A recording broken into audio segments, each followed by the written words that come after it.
gonna burn your ass, okay? Think about it. Any relationship with RODNEY and Joe Cooley? This was a question from from last week. RODNEY and Joe Cooley's first album, Me and Joe, was distributed by a company that I created, West Coast Record Distributors. That was me, Egypt, Rudy from the Dream Team, and Unknown DJ. We formed our own record distribution company. We're on Egyptian Empire.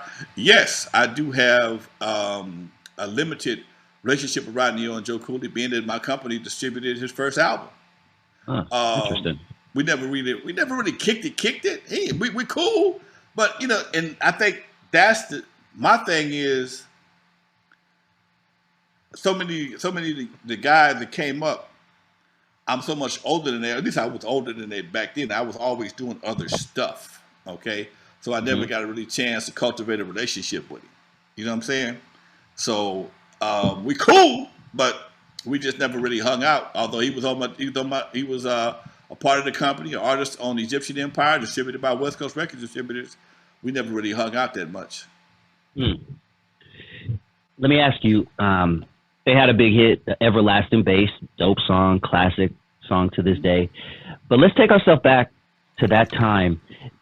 Let's say a local group like that has a hit, boom. You know, one day they're living in the garage, the next day they have a big hit on the radio. Probably still living in the garage, but what's the next step for an artist like that, like a RODNEY and Joe Cooley and Everlasting Bass hits? Do they hit the road, the chitlin circuit? I mean, what's the next step back then?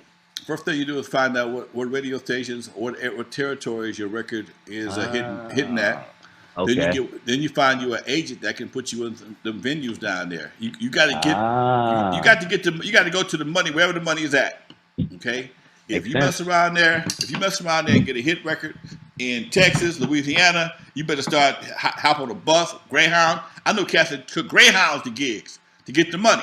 Okay, left home broke, came back with a knot because they Greyhounded around. Once they got to Texas, they rented a van. They did, because Texas, you could gig Texas for damn near 6 months and never hit the same place twice. That's a big son of a gun. Okay, so once you get into the groove, and if you can follow your radio trend, if you have any kind of radio play, follow your radio trend. Wherever you hit that on the radio, that's the radio. You call that radio station. Hey man, I'm doing so and so. I'm Lonzo for so and so.